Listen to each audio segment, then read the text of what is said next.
உயரங்களை மட்டுமல்ல வாழ்க்கையையும் உயர்த்துகிறோம். துல்லியமான தொழில்நுட்பம், நம்பகமான பாதுகாப்பு, உயர்வின் புதிய அடையாளம். Accord elevators.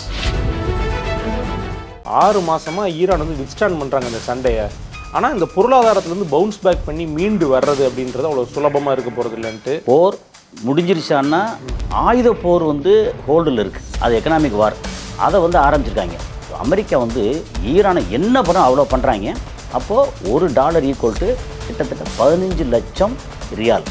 இப்போ எவ்வளோன்னா 20 லட்சம் ரியால். ஈரான் எவ்வளோ பொருளாதாரத்தில் பின்னடைஞ்சு தேங்கி நின்னாங்களோ அதை இந்த ஒரு 6 மாதத்தில் தேத்திட்டாங்க. எண்ணெய் முன்னாடி $35-40 சொல்லி திருத்தனமாக விற்றதை இப்போ ஓப்பனாக $70 $80 விற்றாங்க. இப்போ 50 லட்சம் பேர் பெர் டே அனுப்புகிறாங்க. அப்போ அவனுடைய வருமானம் இருக்குல்ல, அது பயங்கரமாக ஏறிடுச்சு. ஈரானுக்கு என்ன லாஸ் ஆச்சோ அதிலேருந்து குறைஞ்சது ஒரு 20 மடங்கு அங்கிட்டு லாஸ் ஆகுது. ஈரானை அமெரிக்கா கை வைக்க முடியாது.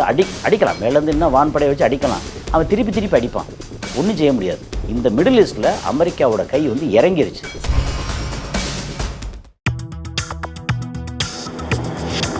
Delivering smiles all around the professional careers. Reach us to reach them. ஆகாயம் நேயர்களுக்கு வணக்கம். ஈரானுக்கும் யூஎஸுக்கும் சண்டை ஆரம்பிச்ச நாள்லேருந்தே நம்ம தொடர்ச்சியாக அதை பற்றி பேசிகிட்டு இருக்கோம். என்னென்ன நடக்குது அப்படின்றத உலக செய்தி பகுப்பாளர் திரு கசாலி அவர்கள் நமக்கு சொல்லிட்டு இருக்காங்க. அந்த விதத்தில் இப்போது என்ன போயிட்டு இருக்குது, ஈரான் என்ன ஃபேஸ் பண்ணுறாங்க, இஸ்ரேலில் என்ன சுச்சுவேஷன் அப்படின்றது அப்படியே ஒரு ஓவராலாக ஒரு கவரேஜ், நீங்கள் என்னென்ன செய்திகள் தெரிஞ்சுக்கணும் அதெல்லாம் டீட்டெயில்டாக பேச போகிறோம். வணக்கம் சார். வணக்கம் கார்த்திக். இன்றைக்கி நம்ம பேசிகிட்டு இருக்க நாள் அன்றைக்கி அல் ஜசீராவில் ஒரு ஆர்டிகல் ஒன்று வந்துருந்துச்சு. என்ன அப்படின்னா 6 மாதமாக ஈரான் வித்ஸ்டாண்ட் பண்ணுறாங்க இந்த சண்டையை. ஆனால் இந்த பொருளாதாரத்துலேருந்து பவுன்ஸ் பேக் பண்ணி மீண்டு வர்றது அப்படின்றது அவ்வளோ சுலபமாக இருக்க போகிறது இல்லைன்ட்டு. இன்னொரு பக்கம் இவங்க கிட்ட எப்படியாவது ஃப்ரெண்ட் ஆகிடணும்னு அரபு நாடுகள், குறிப்பாக சவுதி முயற்சி பண்ணுறது, இவங்களுடைய எக்ஸ்சேஞ்ச் ரேட்டு தாறுமாறாக ஏறிட்டே போகிறது, பல மில்லியன் டாலர் வரைக்கும் போகிறதுன்னு ஈரான் நிறைய ஃபேஸ் பண்ணுறாங்க. என்ன நடந்துகிட்டு இருக்குது எக்ஸாக்டாக ஈரானில், என்ன சுச்சுவேஷனில் இருக்காங்க? இப்போ நம்ம சொல்கிறது போர் முடிஞ்சிருச்சான்னா போர் ஃபிசிக்கல் ஆயுத போர் ஹோல்டில் இருக்குது. சீசாய் நிற்கிது. ஆமாம், ஹோல்டில் இருக்குது. ஆனால் போர் முடிஞ்சால் போர் முடியல. இப்போ என்ன பண்ணுறேன்னா எக்கனாமிக் வார், என்ன டிடே. Okay, economic டிடே. ஆமாம், டூம்ஸ்டே டிடே, அது அவ்வளோதான். அது எக்கனாமிக் வார். அதை ஆரம்பிச்சிருக்காங்க. அப்படி ஆரம்பித்தது என்ன நடந்துகிட்ருக்கு அப்படின்னா, நீங்கள் ஈரான் ஒரு பக்கம் ஃபஸ்ட்டு ஈரான் எடுப்போம். ஈரான் எடுத்திங்கன்னா முன்னாடி $1 ஈக்குவல் டு 15 லட்சம். இவங்க எக்கனாமிக்கலி என்ன பண்ணுறது அப்படிங்கிறதுக்காக எல்லா வகையான ப்ரெஷர் அமெரிக்கா கொடுக்குறாங்க. நேரடியாக யார் அண்ணன் தண்ணி புழங்கினாலும் அவங்களுக்கு வரி போடுவோம். மறைமுகமாக ஏதாவது இந்த மாதிரி ஷேடோ ஃப்ளீட்டு அதில் நீங்கள் இப்போ பொருட்கள் அனுப்பிச்சாலும் சரி, அங்கேருந்து இது வாங்கினாலும் சரி, அந்த கப்பல் யாரோட கப்பலாக இருந்தாலும் கடலில் வச்சு அடிப்போம், அது சொன்னது. அப்புறம் ஹர்மோஸ் அவன் அங்கே இறுக்கி பிடிச்சானா பிடிச்சிட்டு இருக்கட்டும், நாங்கள் வெளியில் காற்று கிடக்கோம் அப்படின்னா அமெரிக்கா ஈரானை என்ன பண்ண அவ்வளோ பண்ணுறாங்க. அப்போது $1 ஈக்குவல் டு கிட்டத்தட்ட 15 லட்சம் ரியால். அதாவது ஈரானி ரியால். ஏன்னா ரியால் சவுதி ரியால் இருக்குது, மற்ற ரியால் இருக்குது. ஓகே, ஈரானி ரியால் இப்போ எவ்வளோன்னா 20 லட்சம் ரியால். அது ஏறிட்டே இருக்குது, போயிட்டே இருக்குது. ஆனால் போகத்தான் செய்யும், காரணம் போர். ஆனால் இவ்வளோ ஏறினதுனால ஓவராலாக நீங்கள் பார்த்தீங்கன்னா உங்களுக்கு இவனோட எக்கானமி பயங்கர கொலாப்ஸ் ஆகி போச்சா அப்படின்னா அப்படிலாம் ஒன்றும் ஆகலை. ஆக்சுவலாக பார்க்கணும்னு நம்ம சொல்லணும். ஏன்னா சிலர் என்ன நினச்சிக்கிறாங்க, $20,000 20,000 அப்படின்னு நினச்சிக்கிறாங்க. 20 லட்சம். அதாவது ஒரு $1 அதோட எக்ஸ்சேஞ்ச் ரேட் 20 லட்சம் ஈரானியன் ரியால். நம்ம ஊரில் $96 ஒரு $1. ஒரு $100 கையில் வச்சுருந்தா $1 வாங்கிடலாம். அவன் 20 லட்சம் ரியாலை கொண்டு போனால் $1 வாங்க முடியும். அப்போ என்னென்னா இந்த கரன்சியை ஒரு மிகப்பெரிய ஆயுதமாக பயன்படுத்தான்னு சொல்லிட்டே இருந்தோம் இல்லையா, அதுக்கு இதுதான் காரணம். நினச்சா அதை டீவேலியேட் பண்ண சொல்லி அப்புறம் அவைலபிள் கிடைக்காம பொருட்கள் வாங்க போகிறோம். உதாரணத்துக்கு தக்காளி வாங்க போகிறோம். இன்றைக்கி ஒரு கிலோ $10, அடுத்து $25, அடுத்து $250 ஆகுது, அடுத்து $2,500 ஆகுது. அப்படின்னா நம்ம கரன்சி வேல்யூ என்ன ஆகும்னா, இது ஒரு ஓவராலாக நீங்கள் against pound, against euro, against yuan அப்படின்னு சொல்லி கணக்கு பண்ணுவோம். அப்படி கம்பேர் பண்ணால் நமக்கு இப்போ $96 ஒரு $960 ஆயிடுச்சு அப்படின்னு வச்சுங்களேன். அப்போ என்ன நடக்கும், விலைவாசி டக்குன்னு அப்படி எல்லாம் ஏறும். ஏன்னா நமக்கு சம்பளம் இன்றைக்கி உதாரணத்துக்கு ஒரு 30,000 ஒருத்தர் வாங்குறாரு அப்படின்னா 3,000 வாங்குவார், 3 லட்ச ரூபா வாங்குவார். ரெண்டும் ஒன்று தான். அந்த மாதிரி அங்கே 20 லட்ச ரூபா அப்படிங்கிறனால ஐயோ இவ்வளோ போயிடுச்சு அப்படிங்கிறது இல்லை. கடந்த ஒரு 6 மாதத்தில் ஈரான் வந்து 40 வருஷமாக அல்லது குறைஞ்சபட்சம் ஒரு 20-25 வருஷமாக எவ்வளோ பொருளாதாரத்தில் பின்னடைஞ்சு தேங்கி நின்னாங்களோ அதை வந்து இந்த ஒரு 6 மாதத்தில் வந்து தேத்திட்டாங்க. ஏன் தேத்த முடிஞ்சு அப்படின்னு சொல்லி நம்ம வந்து ஒரு புரிதலுக்காக சொல்லிக்கலாம். இடையில வந்து ஒரு 3 மாதம் வந்து நீங்கள் எங்கே வேணாலும் விற்றுக்குங்க, எவ்வளோ வேணாலும் வாங்கிக்கங்க, நம்ம வந்து 60 நாள் சீஸ்ஃபயர் போட்டிருக்கோம். அப்புறம் முதல்ல ஒரு மாதம் போட்டாங்க, அப்புறம் ஒரு 60 நாள் போட்டாங்க. சண்டை நடந்துச்சே ஒழிய சரக்கு போகிறது வந்து தடுக்கலை வந்துச்சா. அப்போது இந்த மாதிரி ஒரு சூழலில் அவன் வந்து எக்ஸ்ப்ளோர் பண்ணி எடுத்தாங்கல்ல, அதை முன்னாடி நிறைய ஸ்டோரேஜ் பண்ண முடியாமல் முடியாமல் கொஞ்சம் முன்ன பண்ணி என்ன சொல்கிறீங்க? அந்த எண்ணெய் குரூட் ஆயில் தான் அவங்களுடைய வெளியில் எக்ஸ்போர்ட் பண்ணுறதே மெயினாக குரூட் ஆயில் தானே. அதை தாண்டி வந்து வேறு சின்ன சின்ன ஐட்டங்கள் இருக்கும். அவன் வந்து பக்கத்தில் அரபு நாடுகளுக்கு வந்து காய்கறி பழங்கள் பண்ணுவாங்க. இந்தியாவுக்கு காய்கறி பழங்கள் அங்கேருந்து வரப்போகுது அது இல்லை. அதனால் அப்படி அந்த இதில் வந்து எண்ணெய் வந்து முன்னாடி $35-40 சொல்லி திருட்டுத்தனமாக விற்றதை இப்போ ஓப்பனாக வந்து $70-80 விற்றாங்க. அப்புறம் முன்னாடி வந்து ஒரு 25 லட்சம் பேரல் பெர் டே அனுப்புகிறான், இல்லை 20 லட்சம் பேரல் பெர் டே அனுப்புகிறான் அப்படின்னா இப்போ வந்து 50 லட்சம் பேரல் பெர் டே அனுப்புகிறான். அப்போ அவனுடைய வருமானம் இருக்குல்ல அது வந்து பயங்கரமாக ஏறிடுச்சு. இந்த ஒரு 5-6 மாதத்தில் அவனுடைய வருமானம் ரொம்ப அதிகம். ப்ளஸ் வந்து ஃப்ரீஸ் பண்ணி வச்சுருந்த இது இருக்கு இல்லையா அமௌண்ட்டு, கத்தார் ஒரு 6 பில்லியன், யுஏஇ வந்து ஒரு 3 பில்லியன், ப்ளஸ் வந்து 2 ஃப்ளைட் நிறையா வந்து தங்க கட்டியும் கட்டுக்கட்டாக பணமும், அதில் எத்தனை பில்லியன் US டாலர்னு தெரியாது, கட்டுக்கட்டாக ரியல் பணம் அதெல்லாம் கொண்டு போய் கொடுத்து, அது போக எவ்வளோ பிரச்சனை இருந்தாலும் சரி அடி வாங்கியிருக்குது லாஸுங்கிறது வேறு லெவல். ஏற்கனவே அது சும்மா இருந்தாலும் அடி வாங்கி லாஸ் தான் அது. அதே மாதிரி இவங்க வந்து அமெரிக்காவுக்கு இன்டைரக்டாக ஏற்படுத்தின லாஸு, அமெரிக்காவில் அடிக்கலை, அவன் தளங்களுக்கு ஏற்படுத்துகிற லாஸ் இருக்குல்ல அது, ப்ளஸ் வந்து இஸ்ரேலுக்கு, அதுக்கப்புறம் ஜோர்டானுக்கு, இதெல்லாம் வந்து கணக்கு பண்ணி பார்த்திங்கன்னா ஈரானில் எவ்வளோ லாஸ் ஆச்சோ. ஓகே, ஒரு குடிசை இடிக்கிறதுக்கும் ஒரு மல்டிபிள் ஸ்டோரி இடிக்கிறதுக்கும் ஒரு வித்தியாசம் தான். நீங்கள் குடிசை இடிச்சிங்கன்னா அதோட விலை வந்து உதாரணத்துக்கு வந்து ஒரு 10 லட்ச ரூபா டேமேஜ் ஆயிடுச்சு. அதே அது வந்து ஒரு 5 மாடி பில்டிங் இடிச்சிங்க அப்படின்னா அது வந்து 5 கோடி ரூபா லாஸ் ஆகும். அப்போ எங்கே லாஸ் அதிகம் கணக்கு பண்ணி பார்த்தீங்கன்னா ஈரானுக்கு என்ன லாஸ் ஆச்சோ அதிலேருந்து குறைஞ்சது வந்து ஒரு 20 மடங்கு வந்து அங்கிட்டு லாஸ் அதிகம். ஸோ இது வந்து இந்த கம்பேரிசன். அப்போது எக்கனாமிக்கலி இன்னும் வந்து அங்கே ஓஹோன்னு வந்துட்டாங்கன்னா ஓஹோன்னு வரல, ஆனால் போரில் வெற்றி அடைஞ்சிருக்காங்க. ஓகே இதுதான் சொல்ல வருது. வெற்றி அடைஞ்சதுக்கப்புறம் இந்த அளவுக்கு வெற்றி அடைஞ்சிட்டாங்க. கடல் மூலம் போக முடியல, வான் மூலம் போக முடியல, தரைப்படையை போகிறேன்னா ஐயா நான் வரல, நான் ரிசைன் பண்ணிட்டு இந்த உலகத்துட்டே போயிடுறேன், நான் வேறு இதுக்கே போயிடுறேன்னா அவங்க அமெரிக்காவோட தரைப்படை வந்து தயாராக இல்லை. இப்போ மட்டும் இல்லை, முன்னாடி டேன்கேன் சொன்ன அவனோட தலைவர் சொன்னதே என் பசங்களை அனுப்ப முடியாது அப்படின்னு சொன்னதுலேருந்து நீ ரிசைன் பண்ணுறே இல்லை உன்னை டிஸ்மிஸ் பண்ணவா அப்படின்னு சொல்லி பெரிய இதெல்லாம் நடந்து இப்போ இதை விட இன்னும் மோசம் எங்கள் தரைப்படை போகிறதுக்கு தயாராக இல்லை, மொத்தத்துக்கும் முடிஞ்சு போச்சு. ஈரானை அமெரிக்கா கை வைக்க முடியாது, அடிக்கலாம் மேலேருந்து இன்னும் வான்படையை வச்சு அடிக்கலாம், அவன் திருப்பி அடிப்பான், ஒன்றும் செய்ய முடியாது. ஓகே, இந்த மிடில் ஈஸ்ட்டில் அமெரிக்காவோட கை வந்து இறங்கிருச்சு. ஈரான் வந்து கை ஓங்கிருச்சா அப்படின்னா தன்னை நல்லா பாதுகாத்து கொள்கிற அளவுக்கு, அப்புறம் அக்கம் பக்கம் இருக்கக்கூடிய அரபு நாடுகளை மிரட்டுற அளவுக்கு அவன் வந்து உயர்ந்து நிற்கிறான். அப்படி மிரட்டிட்டு இருக்கும்போது சைனா வந்து யுஏஇயில் சவுதியில் எல்லாம் வந்து அவனோட இடத்த போட்டு கடை விரித்து உட்காந்தான்னா அப்போ வந்து ஈரான் மிரட்ட முடியாது. ஸோ மிரட்டுறது வந்து இன்றைக்கி வந்து அரபு நாடுகள் கொஞ்சம் சவலப்புள்ளியாக இருக்காங்க, அதனால் மிரட்டுறான். அந்த அளவுக்கு வந்து அவன் வந்து வெற்றி அடைஞ்சிருக்கான். ஆனால் அவனுடைய டேமேஜ் இருக்குல்ல அதை உடனே ரெக்கவர் பண்ண முடியாது. ஆனால் அவன் கையில் இப்போ கிடச்சிருக்க அற்புதமான கற்பக விருட்சம் என்ன அப்படின்னா ஹர்மோஸ். இனி எதிர்காலத்தில் எப்படி பார்த்தாலும் எந்த கப்பல் போனாலும் வந்தாலும் எனக்கு வந்து டோல் கட்டிட்டு போ அப்படின்னு சொன்னால் அந்த டோல் மூலம் வந்து பல பில்லியன் வந்து வரும், வருஷத்துக்கா மாதத்துக்காங்கிற கணக்கெல்லாம் வேறு வரும். அப்போ ஈரான் வந்து எக்கனாமிக்கலி முன்னை விட பெட்டராக இருக்கான். ஓகே, அந்த கோர் சண்டையோட இப்போ கொஞ்சம் ஓரளவு தேடி வந்திருக்காங்க. ஏன்னா அவனோட ரிசர்வ் தங்கம், அப்புறம் ஆயுதங்கள் முன்னை விட இப்போ ஆயுதங்கள் அவனுக்கும் குறைஞ்சிருக்கும்ல. அமெரிக்காவுக்கே ஆயுதம் குறையும் போது இவனுக்கு குறையாமல் இருக்குமா? இவனுக்கு ஆயுதம் குறைஞ்சிருக்கு. அப்புறம் சைனாக்காரன் எப்படி, இவன் வந்து சைனாக்காரன் வந்து நல்லவன் கெட்டவன்லாம் தாண்டி ஒரு பெரிய வியாபாரி.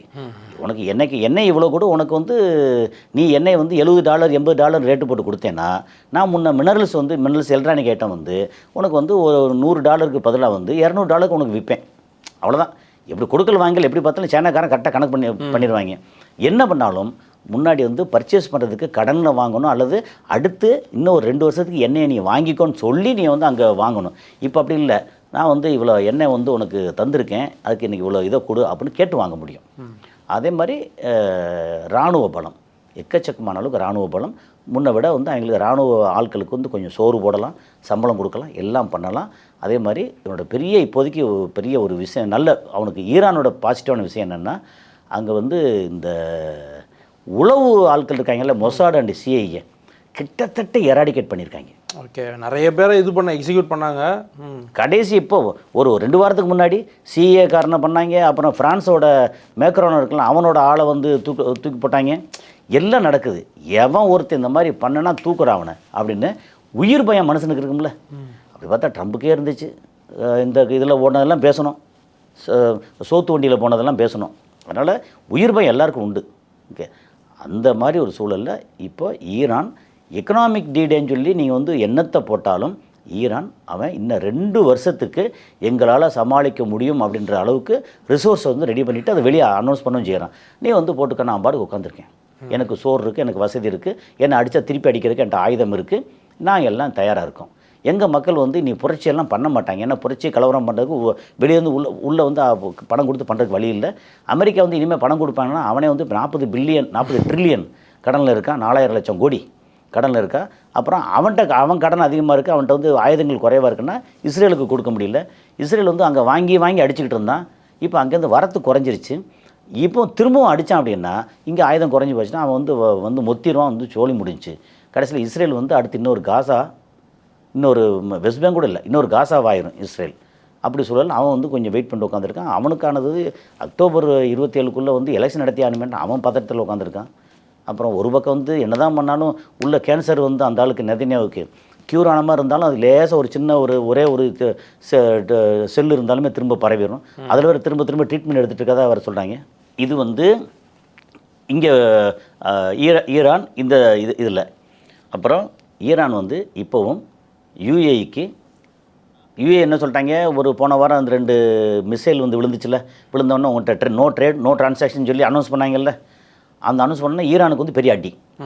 ஓகே, அதெல்லாம் அந்த டேட்டாஸ் எடுத்து பார்த்தோம்னா ஈரானோட மொத்த இந்த மக்கள் வாழ்வாதாரத்துக்கான எக்கானமி இருக்குல்ல, அந்த எக்கானமியில் கிட்டத்தட்ட 35% வந்து யுஏஇ கான்ட்ரிபியூஷன் அது. ஓகே, ஸோ ஆல்ரெடி ஒரு நல்ல ட்ரேட் இருந்துட்டு நல்ல ட்ரேடோ கெட்ட ட்ரேடோ இவனுக்கு வந்து அங்கே விளையிற காய்கறியிலேருந்து பழங்கள்லேருந்து அதுக்கப்புறம் வந்து இந்த கன்ஸ்ட்ரக்ஷன் மெட்டீரியல் இருக்குல்ல, அதுலேருந்து எல்லாம் வந்து யுஏஇ கொடுக்குறான். ஓகே, யுஏஇக்கு வந்து இந்த மெட்டீரியல் வந்து மற்ற இடத்த விட இங்கேருந்து ஃப்ரைட்டெல்லாம் கம்மி, சீப்பாக டக்குன்னு வந்து சேர்ந்துருது. நல்ல ட்ரேடு. ஓகே, அப்போ யுஏஇக்கும் பெரிய பணம், குறிப்பாக துபாய்க்கு. ஓகே, ஈரானுக்கும் வந்து அந்த மக்களோட வாழ்வாதாரம் பிரச்சனை இல்லை, அப்படி போய்கிட்டு இருக்கு. இப்போ வந்து அங்கே உங்களோட வந்து மொத்தத்துக்கு வந்து கட் பண்ணிட்டேன் அப்படின்னு சொன்னால் அந்த 35% அது இருக்கு இல்லையா, அது வந்து என்னாகன்னா ஒரு 10% குறையும். ஏன்னா தெரியாதனமாக அப்படி கிராஸ் பண்ணி போகிறது இருக்கு இல்லையா, அது எப்போவுமே மனுஷப்பை எல்லாம் பண்ணுவாங்க. அவன் வந்து தான் பொழைச்சி கிடக்கணும் அப்படின்னா அங்கே என்னென்னு கிடைக்க எல்லா வேலையும் பார்ப்பாங்க. சும்மா பட்டினி கிடந்து சாறு பேர வந்து அங்கே கப்பலில் போய் பொருளை கொண்டு வந்து விற்று அதில் ஏதாவது பிடிச்சி ஜெயிலில் போடட்டும் அப்படி மாதிரி பண்ணுவாங்க. ஸோ அதனால் அந்த ட்ரேடு வந்து திருட்டுத்தனமாக போகிற ட்ரேட் நிறையா இன்னும் போய்கிட்டு இருக்கு. அது போக இப்போ பெரிய ரிலீஃப் வந்து ஈரானுக்கு என்ன தெரியுமா, அவன் வெளியில் ஏதாவது ஜாமான் வாங்கணும், எது வாங்கினாலுமே இனி டாலர் தேவையில்லை, யுவானுக்கு மாறிட்டாங்களா. Yuan plus cryptocurrency. அமெரிக்காவில் இருக்கக்கூடிய சைனீஸ் இருக்காங்கல்ல, அவன் வந்து ஈரான்லேருந்து மெட்டீரியல் வாங்குறான். வந்த தகவலாம் பார்த்தீங்கன்னா பயங்கர ஆச்சரியமாக இருக்கும். இப்போ மெட்டீரியல் பூரா வாங்குறத குறைச்சிட்டான். எப்படி குறைச்சான் தெரியுமில்ல, டாலரில் வாங்குறது போல் கிரிப்டோ கரன்சியில் வாங்கிட்டு இருக்கான். கிரிப்டோ ட்ரேடிங் அதில் போய்கிட்டு இருக்கு. ஈரானோட மெட்டீரியல் வந்து அமெரிக்காவுக்கு போகுது. இன்னும் அது எத்தனை கம்பெனி, சைனீஸ் கம்பெனி, ஆனால் டிரான்சாக்ஷன் வந்து அங்கே வந்து போயிட்டு கிரிப்டோவில் போகுது. அப்போ அவனுக்கு தேவைப்படுற டிரான்சாக்ஷன் என்ன, கொடுக்கல் வாங்கலுக்கு பணம் வேணும். அது டாலர் இல்லை அப்படின்னா யுவான் இருக்குது, யுவான் இல்லைன்னா கிரிப்டோ இருக்குது. அடுத்து 12-13 செப்டம்பரில் வந்து பிரிக்ஸ் மாநாடு இந்தியாவில் நடக்க போகுது. அப்போ பிரிக்ஸ் கரன்சி, கிரிப்டோ கரன்சியெல்லாம் அறிமுகப்படுத்த போகிறாங்க. அதை அறிமுகப்படுத்தி ஓகே ஆயிடுச்சு அப்படின்னா அமெரிக்கா இன்னும் ஆட்டம் காணும். இப்போது பொருளாதார இது வந்து போர் நடக்குதுல்ல, இந்த பொருளாதார போர் வந்து இந்த நிலைமை வந்து ஈரான். ஓகே, ஈரான் அடி வாங்கியிருக்கான், மோசமாக இருக்கான். 15 லட்சம் ஒரு டாலருக்கு அகேன்ஸ்டாக 15 லட்சம் ரியாலுங்கிறது 20 லட்சம் ரியாலாக இருக்குது. பொருளாதாரம் வந்து அடி வாங்கியிருக்கு. எல்லாம் ஓகே தான், முன்னை விட அதிகமாக மழை பெஞ்சிருக்கு, முன்னோட அதிகமாக ஓகேயாக இருக்குது. எக்கானமி வந்து அவனுக்கு வந்து ஓகேயாக இருக்குது. ஆமாம், அதே நேரத்தில் நீங்கள் அமெரிக்கா எடுத்திங்கன்னா கடன் அதிகமாக இருக்குது, ஓகே, எவ்வளோ கடன் அதிகமாக இருக்குது? ஒரு 300 லட்சம் கோடி வந்து எக்ஸ்ட்ரா கடன் அதிகமாக இருக்குது முன்னை விட. அதுக்கு வட்டி வர கட்டணும்ல கண்டிப்பாக. வருஷத்துக்கு வந்து கஷ்டமாக கட்டிகிட்டு இருக்காங்களே. 1,10,000 கோடி வருஷத்துக்கு கட்டுற வட்டி இப்போ 1,20,22,000 கோடி இப்போ வட்டி கட்டணும். நமக்கு கிடைச்ச தகவல் தான் அது. ஓகே, நம்ம என்ன அங்கே போய் ஃபெடரல் பேங்க்கில் உள்ள பூந்தா பார்க்குறோம். அந்த இதோட இப்போ சொல்லிடலாம், ஃபெடரல் பேங்க்கில் உள்ளுக்குள்ளே வந்து சைனாக்காரன் ஹேக் பண்ணி விட்டானே. ஐயோ, அப்படியா? நேற்று தகவல் அது. அவங்க சைனாக்காரன் சும்மா இருப்பாங்களா? அவங்க ஹேக் பண்ணி வந்து ஃபெடரல் பேங்க்கில் என்னென்ன பண்ணி இது பண்ணுறேன், ஓகே இதெல்லாம் பண்ணுறேன், நான் வந்து யுவானில் இப்படி மாற்றி பண்ணுறேன், எல்லா வேலையும் பார்க்குறேன். அங்கே ஃபெடரல் பேங்க்கை அங்கே ஹேக் பண்ணியிருக்காங்க. ஓகே, ஸோ அது ஒரு பக்கம். இப்போ வந்து மக்கள் வந்து வாங்கும் சக்தி இருக்குல்ல, அது வந்து அமெரிக்காவில் இப்போ குறைஞ்சிருக்கு. பயங்கர கலவரம் நடந்துகிட்டு இருக்கு. பர்ச்சேஸ் பவர் குறைஞ்சிருக்கு, பயங்கர குறைஞ்சிருக்கு. ஏன்னா பேசிக் வந்து என்ன, பெட்ரோல் விலை, கேசோலின் இருக்குல்ல, கேஸ் விலை அது வந்து நம்ம அங்கே கேஸுங்கிறது வந்து பெட்ரோல், கேசோலின் அப்படின்னு சொல்கிறது. நம்ம ஊரில் கேஸுங்கிறது நம்ம வந்து இந்த எரிவாயு உருளை. பெட்ரோல் டீசல்னு சொல்லிடுவோம், அங்கே வந்து கேசோலின். அது வந்து $3 இருந்தது, $5 மாதிரி இருக்கிறது ஜெனரல். $1 $1/2 எக்ஸ்ட்ரா போனாலே விலைவாசி ஏறும். இப்போ $2 எக்ஸ்ட்ரா கிட்டத்தட்ட இந்த முன்னாடி இருந்த ரேட்டை விட 70% எக்ஸ்ட்ரா கொடுக்குறாங்க. எதுக்கு? அந்த எரிபொருளுக்கு. அப்படி கொடுத்தா பொருட்களோட ஃப்ரைட் இருக்குல்ல, டிரான்ஸ்போர்ட்டு, அது பூரா எக்ஸ்ட்ரா ஆகிருக்கு. அமெரிக்காவில் ஸ்டோரேஜ் இருக்குல்ல, அவருடைய ஸ்டாக்கு, எது க்ரூட் ஆயில் ஸ்டாக்கு, அது ரொம்ப குறைஞ்சிருக்கு. வரலாறு காணாத அளவுக்கு 50 வருஷம், கடந்த 50 வருஷத்தில் இந்த குறையவே குறையாது. இப்போ குறைஞ்சிருக்கு. முன்னாடி சொன்னாங்க ஒரு வாரத்துக்கு முன்னாடி 41 நாளைக்கு தான் அவைலபிள் இருக்குனாங்க. எவ்வளோ திரும்ப ஃபில் பண்ணிக்கான்னு தெரியாது. ப்ளஸ் வந்து பர்ச்சேஸ் பவர் குறைஞ்சிச்சா, இதெல்லாம் பார்த்தான்னு கடைசியில் வந்து மேலேருந்து ஒருத்தன் அடிக்கிறான். இவங்க கனடா, அவங்களும் பதிலுக்கு டேக்ஸ் போட்டிருக்காங்க. ஆமாம், அவன் கனடாவுக்கு டேக்ஸ் போட்டான்ல. டேக்ஸ் போட்டால் என்ன நடக்கும்னா, அங்கேருந்து பீஃப் வந்து நிறையா அமெரிக்காவுக்கு வந்து அந்த பீஃபை நம்பி இங்கே ஒரு பெரிய கூட்டமே இருக்குங்க. சாப்பிட்றது மட்டும் இல்லாமல் ட்ரேடிலேருந்து எல்லாத்துக்கும் வந்து பெரிய கூட்டம் இருக்குது. இந்த டேக்ஸ் இது போட்ட உடனே அங்கே ரிப்பப்ளிக்கன் இருக்காங்கல்ல, ரிப்பப்ளிக்கன் அப்படிங்கிறது ரெண்டு கட்சி. ஓகே, ஒன்று திமுக, இன்னொன்று தாவேகா அப்படின்னு சொல்கிற மாதிரி. இன்னொன்று அங்கே வந்து ஒன்று ரிப்பப்ளிக்கன், இன்னொன்று டெமோக்ராட்டிக்.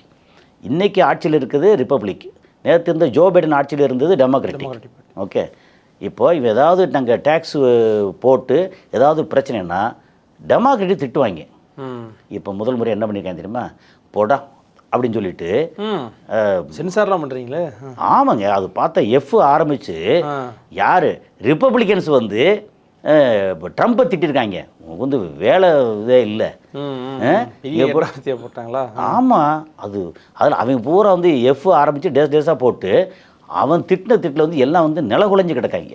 ஒரு ரிப்பப்ளிக்கன் வந்து அங்கே இருக்கிற பிரசிடெண்ட்டை திட்டுறாங்கன்னா அப்போ அவனுக்கு எவ்வளோ பாதிப்புன்னு யோசிச்சு பாருங்க.